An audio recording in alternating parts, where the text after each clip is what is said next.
Hi everyone, Happy New Year, and welcome to your weekly Pick a Card Tarot readings for the week of January 1st. If you're new here, my name is Sydney, I'm the tarot guy next door, and I use my occult knowledge and intuition to help guide you towards life you want. If you have a situation you want me to take a look at, you'll find information on how to get a private reading below. I also stream on TikTok on Friday mornings, you should check it out, it's a fun time. I'll be doing 5-card open readings, and here are the decks that I have for you.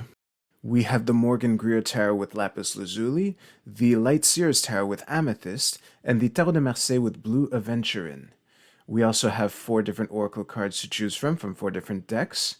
So go ahead and pick which tarot deck and which oracle card resonate with you the most. It's totally fine if you're drawn to more than one. And as always, you can pause this video if you need more time. As always with collective readings, take what resonates with you and leave aside what doesn't. If you want to jump straight to your reading, you'll find timestamps right below. And with that, let's go right to the readings. All right, Group 1, Happy New Year. Let's see what we have for you for this week. So, that's the King of Cups, that's the 3 of Cups reversed, the Star reversed, the Hangman, and in the middle we have the Queen of Swords with, what is this? The Knight of Swords in the middle of your cross. Okay, so, this should be straight. I know it's in the shot, that's not the question. Yeah, this is good. This is a funny message because on one hand, this is a weekly reading, right? But on the other hand, you know, Monday is January 1st. So there might be, we're kicking off the year with this week, you know, and I think that the message here is one of being ready to stand in your power and speak your truth. But there is a warning inherent here. I don't think it's a coincidence that the 2 reversed cards in the entire reading are the Star and the 3 of Cups here. So we're coming off of the holidays and that can bring up a lot of stuff for a lot of people. I know these themes have come up over and over and over again during these. But I think that the message in this, and one asterisk that I'm going to put before I move on, I don't care to analyze which one of these court cards are you, which ones are different people, if these are different aspects of the same person. I think the best way to read these court cards are as abstract energies. So we have the emotional mastery and we have the standing in your truth, standing in your power, looking you dead in the eye and telling you what's what, you know. But looking people in the eye and telling them what's what is, it's a double-edged sword. That's why the Queen of Swords is often perceived as cold and, you know, kind of a bitch. And that is something that you're being invited to consider, because speaking truth or being honest with people, depending on what you're being honest about, it can put strain on the relationship. Also, not being honest can put strain on the relationship in the other sense that, like, now you're carrying the burden, you know? So I get that that's a double-edged sword, but you're being invited to take that into account as you embrace this new perspective that has been brought from the period that is ending and the year that is beginning, to take advantage of this vantage point that we're at, to really ask yourself, am I sure that this is a bridge I want to burn, or if this is a bridge I want to maintain? Because it might be useful for you. There's healing and balance in this thing. You can't be all work and no play. You can't be all, you know, telling the hard truth about the state of the world or whatever, and not want to talk about the Jets. You know, you can't be all climate change and no Jets. I think that's a good note to end on. Hopefully that was helpful. If you liked your video, if you liked your reading, please give this video a like, and you can use the timestamps in the description below to jump to your Oracle card reading. I'll see you there.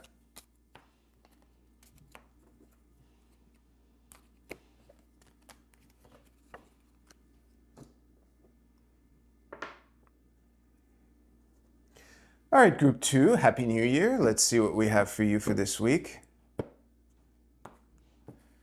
You know the deal. I'm going to throw down all 5 cards.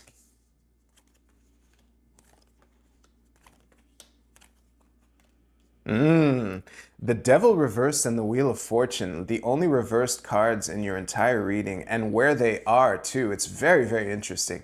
Hopefully I won't be staring at these for too long, but that's my problem regardless. It won't affect you at all. Oh yeah, this is a decent shot. Actually, the message behind this reading is really clear, and it's actually surprisingly encouraging. So the long and short of it is, don't let your eagerness to don't let your eagerness to accomplish the goals that you've set for yourself for this week or this year fool you into thinking that situations are more have more potential in them than they actually do, or thinking that the conditions are more in your favor than they really are. Sometimes when we're so confident in our abilities, we're so confident in our knowledge, and we've been practicing the discipline and patience and focus to really bring our ideas into fruit, to bring our ideas into structure. And this could also be a nod at the rest and recuperation of the holiday season, obviously, but I'm really in the context of these four cards. We'll get to these two cards. I'm ignoring them for now. So yeah, plugging this into the reading, it's more an idea of getting your plan in order so that you can take the leap and actually go on the journey that you want to go on for this year. But sometimes adverse conditions still exist, and it is oh man, I just remembered a quote from an anime, one of the few anime quotes that I remember that was so impactful for me that I remembered it just now.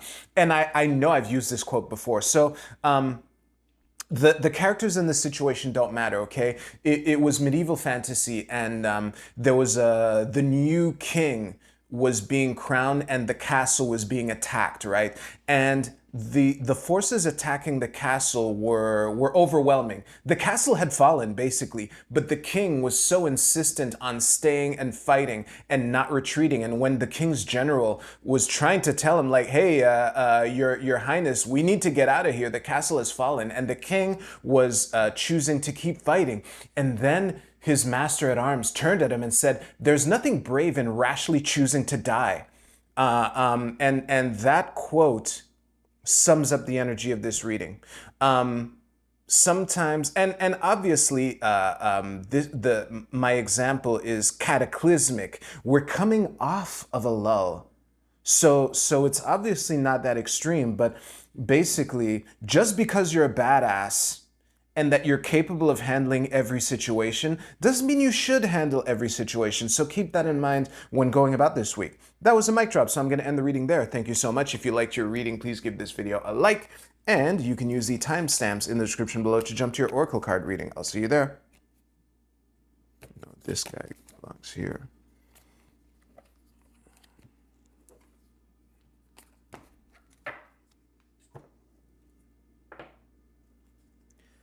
All right, group 3, Happy New Year. Let's see what we have for you for this week. Oh, spoiler, if you have the king and queen of two different suits, that will have been all 3 readings. But let's see.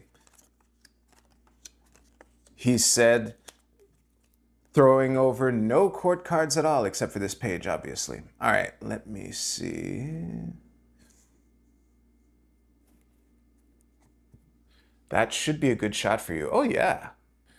All right, group 3, I barely stared at your cards at all. This is one of these readings that would jokingly make me say, what are you coming to me for? But I actually know the answer to that, because the overall vibe of this this reading is one of a new protege or a new arrival in a field who's like a natural at it and is just completely gifted, but still new.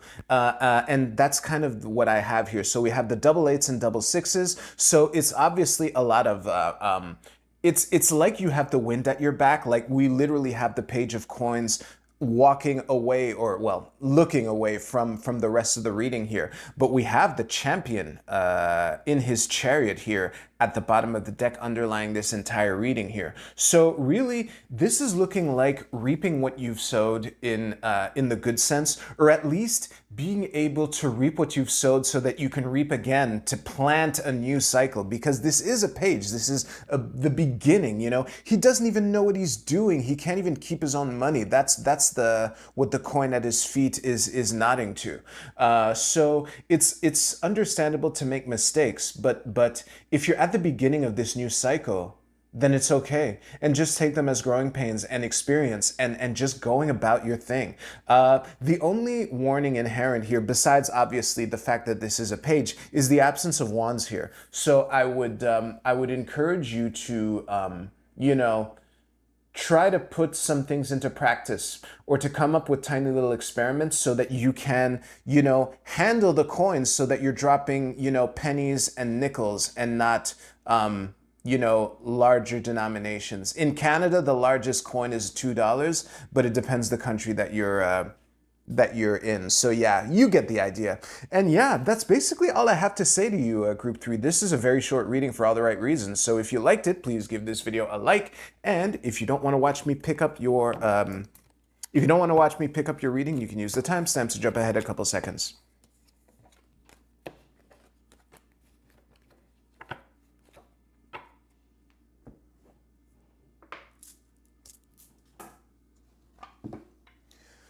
All right, it's time for the Oracle card portion. This should be good. All right, Group A, your card is Influence. This is I Ching hexagram number 31. And the keywords are courtship, mutual attraction, genuine affection, natural magnetism, stimulation, connecting. Well, the love themes, both in the illustration and the words, are pretty obvious, so there might be some new connections for you. But to generalize this to broader audiences, let's say, or broader situations, I think that this is a... you're being invited to mingle and network, and sometimes just by being genuinely curious about people, that's when you can trigger that same curiosity within you. Unfortunately for me, I've been in many situations where I'm genuinely curious about people, and they don't ask a goddamn question about me. But that's not looking like the kind of week for you. If it is, I hope you have situations for that, and let me know in the comments, for real. All right, Group B, your card is, the Lunar Mansion number 20. This is the Precipice. Let me just stare at this card for just a second, but the meaning is clear to me, but give me a sec. Yeah, I just wanted to check where the 20th lunar mansion is, and it's in the middle degrees of Sagittarius.